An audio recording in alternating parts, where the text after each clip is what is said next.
Kabanata 666. Pumunta ka sa impyerno. Tila napakalaki ng pinuno, ngunit para itong sanga ng sos sa kanyang kamay, napakagaan at napakagaan nito.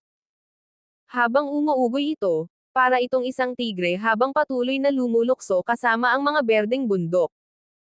Kung isa sa kanila ang gumawa ng hakbang, makakaiwas sana si Zephyr.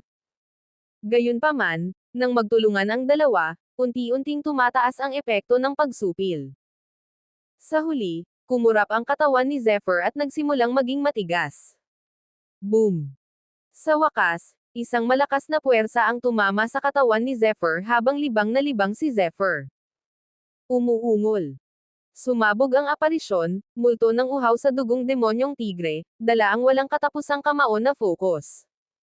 Si Tuoyi iyon. Magwala ka. Matapos tamaan ng puwersang ito, biglang nag-alab ang galit ni Zephyr. Ikinumpas niya ang kanyang kamay at isang mahabang gintong talam ang mabilis na dumapo sa kanyang kamay. Kasanayan sa lightning sword. Buzz.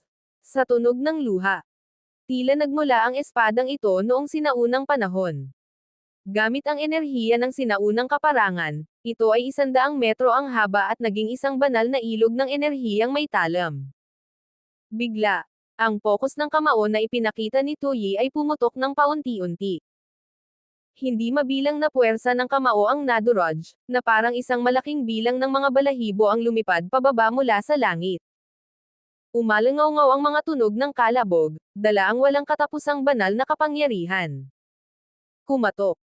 Sa harap ng walang kapantay na espadang ito, kahit papambihira ang lakas ni Tuoyi, hindi siya nang ahas na harapin ito. Sword focus. Nang makita si Zephyr, namutla ang mukha ni Tuoyi. Nang maunawaan niya ang fist focus, mas naunawaan niya ang kakilakilabot ng focus realm. Sa maraming eksperto sa focus realm, ang sword focus at sword focus ang pinakarespetado at mahirap intindihin. Naunawaan na ni Zephyr Khan na nasa harap niya ang fist focus at nagamit ang kanyang level 6 agility cultivation para makipagpalitan ng napakaraming suntok sa mga ito. Ang simpleng puntong ito ay lalong nagpatibay sa kanyang pagnanasang pumatay. Hindi pwedeng iwan ang batang ito. Kung dati ay gusto ni Tuoyi na patayin si Zephyr para sa paghihiganti, ang kasalukuyang Tuoyi ay takot na kay Zephyr. Sa oras na ito, ang pinuno ay may parehong mentalidad. Ang higanteng pinuno sa kanyang kamay ay kumakaway na parang tigre at tigre, patuloy na naghahampas ng sunod-sunod. Takas kayo sa demonyong pinuno. Galit na umungol ang pinuno. Iwinagayway niya ang malaking ruler na nasa kanyang mga kamay. 6 na malalaking anino ng pinuno ang kumislap at sabay-sabay na sumugod patungo kay Zephyr. Pagkatapos, sila ay nagkumpol-kumpol at naging isang malaking anino ng pinuno, na nakalaylay at gumagalaw. Para itong isang malaking tapyas na batong kulay cyan, na pumipigil kay Zephyr. Puff! Lumipad ang katawan ni Zephyr dahil sa napakalaking puwersa, at isang maliit na subo ng dugo ang biglang tumalsik mula sa kanyang bibig. Hindi. Pareho silang mas malakas kaysa sa akin. Kapag nagpatuloy ito, masama ang mangyayari sa akin. Tiger Crack. Isang mabangis na tigre ang kumislap at naging isang lumilipad na tigre.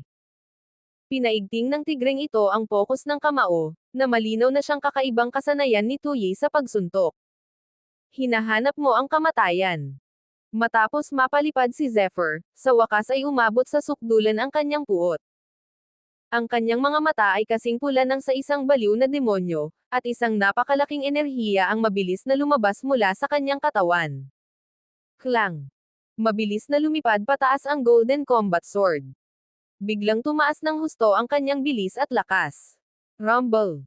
Ngunit sa sandaling ito, ang nakapangangilabot na aura ay direktang kumalat sa buong espasyo. Sa isang iglap ay natigilan ang lahat dahil sa nakakatakot na aura. Sabay na nagbago ang mga mukha ni Tuoyi at ng Panginoon ng Pinuno. Lihim na kasanayan teknik ng pagsabog ng enerhiya. Ito ang unang pagkakataon na ginamit ito ni Zephyr simula nang magsimula siyang mag-cultivate. Bang! Ang gininto ang espadang panglaban sa kanyang kamay ay tumama sa lumilipad na tigre at nabasag ito. Die! Sinundan ng espada ang kanyang galaw, na para bang kaysa niya ito. Para bang 100 taon na ang lumipas. Nakaramdam si Tuyi ng lamig sa kanyang leeg. Sa sumunod na sandali, isang matinding kirot ang bumalot sa kanyang buong katawan. Nako! Takbo! Hindi inaasahan ng pinunong-pinuno na biglang magbabago ng ganito kalaki ang lakas ni Zephyr. Sa sumunod na sandali, lumipad siya pabalik ng hindi lumilingon. Kaya mo bang tumakas? Isang malamig na boses, na may walang katapusang pagpatay, ang mabilis na sumabog. Kumilo si Zephyr gamit ang kanyang espada at hinabol siya. Kabanata 667. Boom! Habang nagsasalita siya, si Zephyr ay sumanib na sa tao at sa espada at mabilis na tumakbo palabas. Pareho silang nasa level 9 agility. Ang kanilang pinagsamang lakas sa pakikipaglaban ay napakalakas, kaya mas mahirap silang patayin gamit si Zephyr. Gayunpaman, nagulat si Zephyr sa kasanayang iyon. Hindi niya inaasahan na magiging ganito ito kaepektibo. Ang kanyang tunay na enerhiya ay tumaas ng 5 beses. Ang pagpatay ay lubos na lampas sa 2 bagay na ito. Buksan. Hawak niya ang gininto ang espada panglaban. Sumabog ng malakas ang sword focus ni Zephyr. Tila si Zephyr na lang ang natitira sa pagitan ng langit at lupa sa sandaling ito. Ito ay isang estado ng pagkakaisa ng langit at tao. Dahil si Zephyr ang sentro, mayroong matinding katahimikan sa pagitan ng langit at lupa. Si Zephyr ay parang isang malaking itim na butas, ngunit patuloy itong lumalawak na parang buhay. Boom! Sa wakas, isang tahimik ngunit nakakapangilabot na pagsabog ang umalangaw-ngaw. Sumabog ng husto ang espada ni Zephyr na focus at direktang naging isang matalas na talam, sumugod patungo sa ruler. How dare you? Sa oras na ito, magulo ang buhok ng pinuno, at wala na sa kanya ang kanyang orihinal na pagmamalaki. Hindi lang iyon, takot din siya kay Zephyr na nasa harap niya. Bang! Kumalat ang sword focus, at ang pinalakas na talim na enerhiya ay direktang naging substansya. Puff! Naglaho ang pakikidigma ng pinuno at siya ay pinalipad ng espada. Nagspray ng dugo mula sa kanyang bibig. Galit, pagtutuon sa espada, pagpatay. Maraming aura ang nagtipon-tipon, dahilan para magmukhang Diyos ng massacre si Zephyr. Hawak ang isang espada sa isang kamay, dahan-dahan at balisa siyang sumugod. Bata, huwag mong masyadong ipilit ang mga bagay-bagay.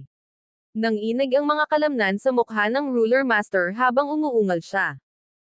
Sa katunayan, kung talagang lumaban siya, maaaring hindi siya mas malala kaysa kay Zephyr, kahit na marami pa rin siyang kalamangan kay Zephyr. Gayunpaman, tiyak na hindi siya malalagay sa ganoong kalungkot na kalagayan. Kahit na hindi siya manalo, maaaring hindi imposible para sa kanya na makatakas. Gayunpaman, matapos makitang pinatay si Tuyi, agad na nadurog ang kanyang isipan at pinili niyang tumakas. Ito ang naging dahilan upang bumagsak ang kanyang sariling landas sa digmaan hanggang sa puntong nagyayelo. Masyadong malayo. Pagkarinig sa mga salita ng pinuno, biglang kumorba ang sulok ng bibig ni Zephyr at naging isang malamig na ngiti. Sumobra na ang ginawa ko ngayon. Klang. Mabilis na lumipad pataas ang Golden Combat Sword. Ikinumpas niya ang kanyang espada patungo sa kawalan.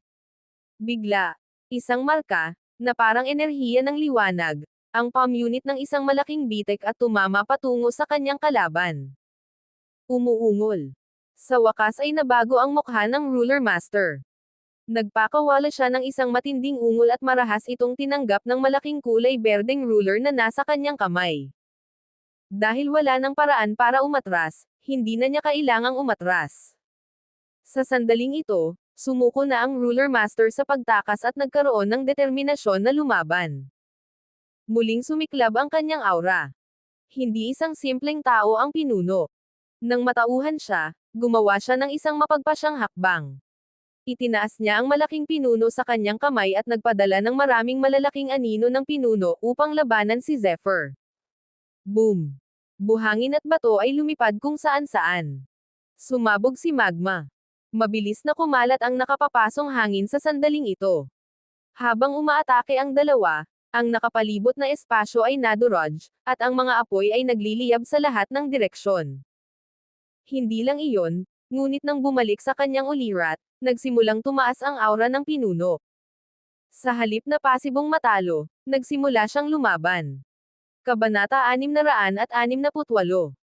May kaunting senyales ng isang pagsulong sa aura na iyon. Para bang anumang oras ay kaya niyang makalusot sa espiritu. Humajijek si Zephyr sa mahinang boses. Malinaw na malinaw sa kanya ang kalagayan ng kanyang kalaban.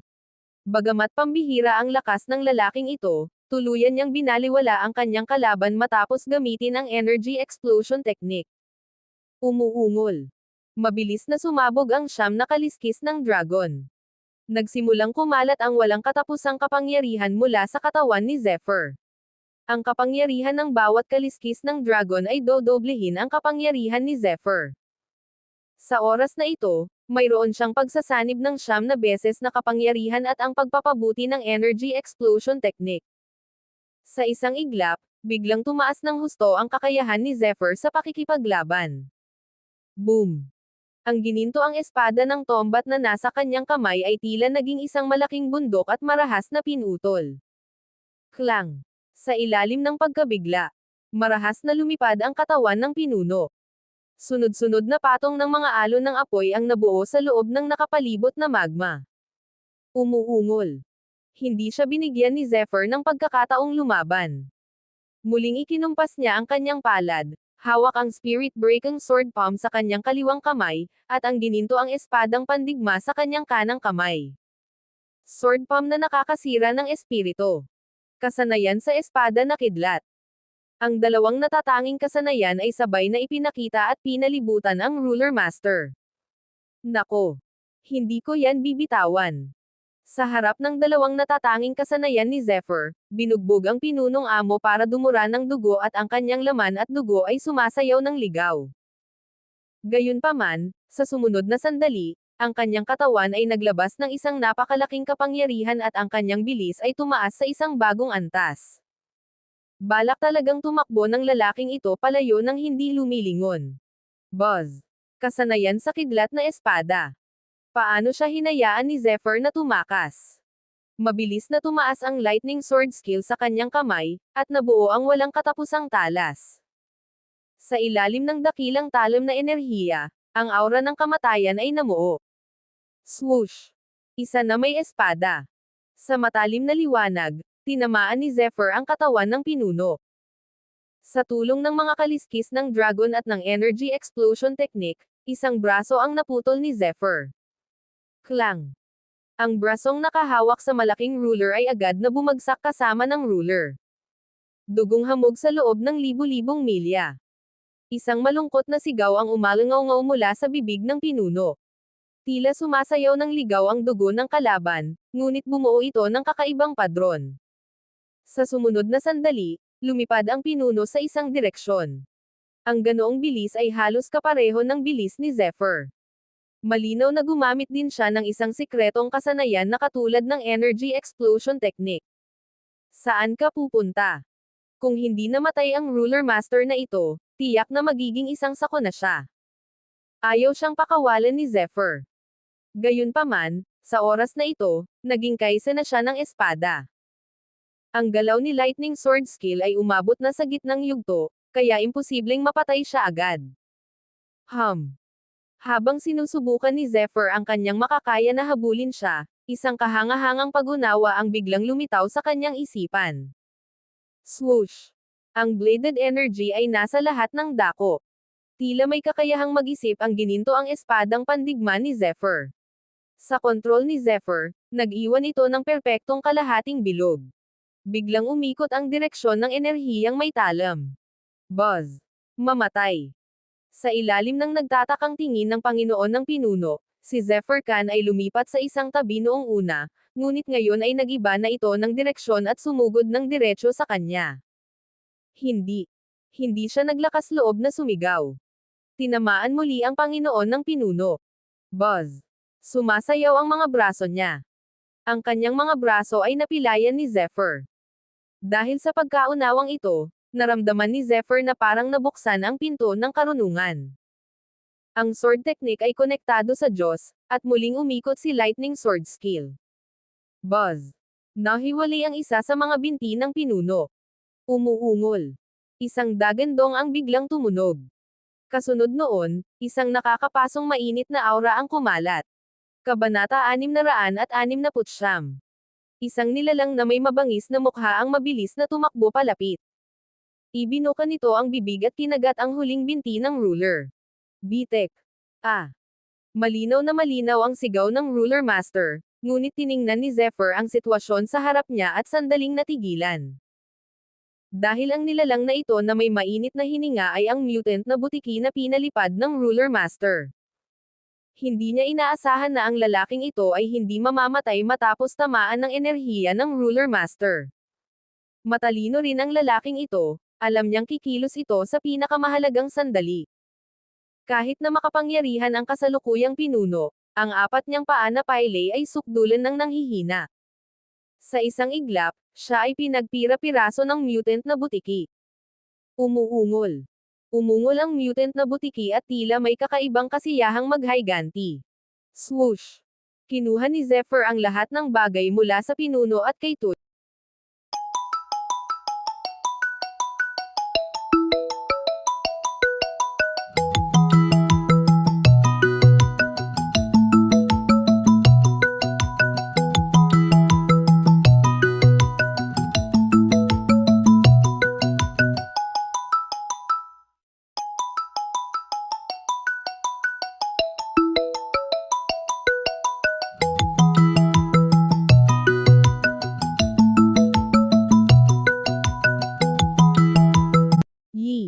Pareho silang walang kapantay na eksperto sa agility. Nakahanap si Zephyr ng dalawang singsing na pangimbak at isinuot ang mga ito sa kanilang mga katawan. Habang nakatingin sa mutant na butiki na naglalabas pa rin ng galit, tumayo si Zephyr sa medyo kalmadong lugar at dahan-daang ipinikit ang kanyang mga mata. Ang lightning sword skill ay isang nakakatakot na sword art. Lalo na matapos itong patuloy na maunawaan at malikha ni Zephyr, ang kapangyarihan ng lightning sword skill ay umabot na sa sukdulan. Kahit ang pinakamataas na antas ng martial art technique na body attunement ay walang kapantay dito. Ang kapangyarihang ipinakita ni Zephyr ay mas nakakatakot at pambihira. Gayunpaman, mayroong depekto sa lightning sword skill. Kapag nagamit na ito, para itong palaso, at wala ng posibilidad na makabalik. Kung hindi nito matatamaan ang kalaban, malamang na matatamaan siya sa likod. Ngayon lang, nakaramdam si Zephyr ng senyales ng isang tagumpay. Ito ang tagumpay ng lightning sword skill. Ngayon lang, ang aking lightning sword skill ay naging 2 beses. Ibig sabihin, kaya ko siyang patayin ng 3 beses sa isang pagkakataon. Para bang ang orihinal na sinag ay maaari lamang gumalaw sa isang direksyon, ngunit maaari na itong magbago ng direksyon ngayon. Isa na may espada. Kapag umaatake ka, palagi mong binabago ang iyong direksyon. Kadalasan, iisipin ng kalaban na naubos mo na ang lahat ng iyong mga galaw at babalik para umatake muli. Bagamat isa ring lightning sword skill ang galaw na ito, mas mahirap itong gamitin. Tulad ng ruler master kanina lang, inakala ng lalaking ito na naubos na ang mga galaw ni Zephyr. Bagamat maikli lang ang oras para bumalik, naubos din nito ang oras. Hindi niya inaasahan na direktang nagbago ng direksyon si Zephyr. Pumikit siya. Sa mundo ng mga espiritu ni Zephyr, palagi niyang ginagaya ang pagpapakita ng lightning sword skill ngayon lang. Swoosh! Makalipas ang halos 1 oras. Sa wakas ay iminulat ni Zephyr ang kanyang mga mata. Habang nanlilisik ang kanyang mga mata, isang piraso ng espada na si Focus ang agad na lumitaw. Klang! Isa na may espada. Mabilis na kumislap ang anyo ni Zephyr. Lumipad siya diretso patungo sa isang lugar at mabilis na tumaas ang kanyang lightning sword skill. Pagkatapos, lumingon siyang muli at iwinagayway ang kanyang lightning sword skill. Mga 100 metro ang layo, si Zephyr ay 2 beses nang lumingon at umatake ng maraming beses. Hindi nakakonekta ang tuwid na daan, at malinaw na makikita ang mga bakas ng pagguho ng enerhiyang may talam. Bagamat isa itong lightning sword skill, kailangan itong gawin sa estado ng pagkakaisa ng tao at espada. Medyo malupit ito. Tawagin natin itong lightning chopang. Bulong ni Zephyr sa sarili na may nasisiyahang ekspresyon sa mukha. Whoosh! Habang nasisiyahan si Zephyr, mabilis na lumipad ang tunog ng pagbagsak sa ere. Kabanata 670. Swoosh! Tumingin si Zephyr sa mutant na butiki sa kabilang linya at ngumiti. Gawin mo ang iyong makakaya. Medyo ligtas naman ang lalaking ito rito. Umuungol. Nagpaalam ang mutant na butiki kay Zephyr. Swoosh! Sa kaunting galaw, umalis si Zephyr dala ang meat bun. Sa labas. Mabilis na lumipad ang 5 figure. Si Fang Kenyon iyon at ang iba pa. Sa oras na ito, sina Fang Kenyon at ang 3 pa ay pawang nasugatan. Malinaw na hindi naging maayos ang paglalakbay noong naghanap-hanap silang 5.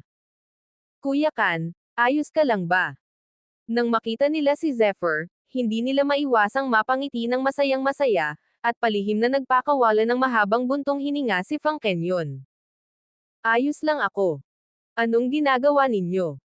Hindi napigilan ni Zephyr na magtanong nang may kuryosidad nang makita niya kung gaano kalungkot ang hitsura ng mga taong ito. Nakilala natin ang iba pang miyembro ng 7 Killings of Blood. Sabi ni Fang Kenyon nang may mapait na ngiti. Ilan ang napatay mo? Nagtatakang tanong ni Zephyr. 4. Talaga. Tumanggo si Zephyr. Kung napatay niya sina Tu Yi, Tu Liu, at Tu San, ibig sabihin noon ay nabura na ang buong 7 pagpatay ng dugo. Siyempre, hindi isiniwalat ni Zephyr ang bagay na ito. Total, nagawa niyang umasa sa kanyang 2 sinag ng liwanag upang maabot ang kanyang kasalukuyang antas. Mahigit 50 kilometro ang layo nila mula sa kanila. Isang binata ang humaharap sa isang grupo ng 7. Ang binata ay mukhang napaka-ordinaryo. Simple lang ang kanyang pananamit at may hawak na ordinaryong punyal. Gayunpaman, mayroong kakaibang pagbabago-bago sa kanyang katawan, na kakaiba, na parang maaari itong sumanib sa kalawakan anumang oras. Nako, ibigay mo ang 7 kulay na banal na halamang gamot at papayagan ka naming umalis. May kumpiyansang nagsalita ang isa sa 7. Ang kanilang lakas ay pambihira. Naabot na nilang lahat ang level 7 agility at pinalibutan ang binata, hinaharangan ang lahat ng mga blind spot. Swoosh! Hindi nagsalita ang binata. Bigla niyang itinaas ang punyal na nasa kanyang kamay. Mukhang hinahanap niya ang kamatayan. Patayin mo siya. Umungol ng malakas ang 7 tao. Buzz! Gayunpaman, sa sandaling ito, biglang gumalaw ang binata na parang isang nakapulupot na ahas. Ang kanyang bilis ay napakabilis at ang kanyang anino ay naglaho. Ang kabilang panig ay talagang tumalon palabas sa isang hindi kapani-pani walang bilis at anggulo. Puff! Lumipad ang dugo kung saan-saan. Agad na tinaga sa lalamunan ang 2 gamit ang punyal ng binata. Ano? Napakabilis ng takbo kaya hindi man lang nakareact ang 5 iba pa. Mamatay. Muling umungal ang binata sa mahinang boses na parang may buhangin na nagkikiskisan. Buzz! Nang sumunod na sandali, may isa na namang tunog ng pagluha. Muling naputol ang natitirang 5. Hindi mo kayang tiisin kahit isang suntok lang. Hindi nagpakita ng kahit kaunting kakaibang ekspresyon ang mukha ng binata habang tinitingnan niya ang mga bangkay ng 7 taong ito. Matapos niyang walisin ang lahat ng bagay sa 7 taong ito, mabilis siyang nawala sa kanyang orihinal na kinaroroonan. Swoosh! Kumislap ang kanyang figure. Ang spirit-breaking sword palm ni Zephyr ay lumipad pataas at naglaho 100 metro ang layo na parang isang enerhiya ng liwanag. Direkta nitong winasak ang katawan ng isang 3 antas na illusory fox. Bang! Lumipad sa ere ang dugo at laman. Muling umiwas si Zephyr.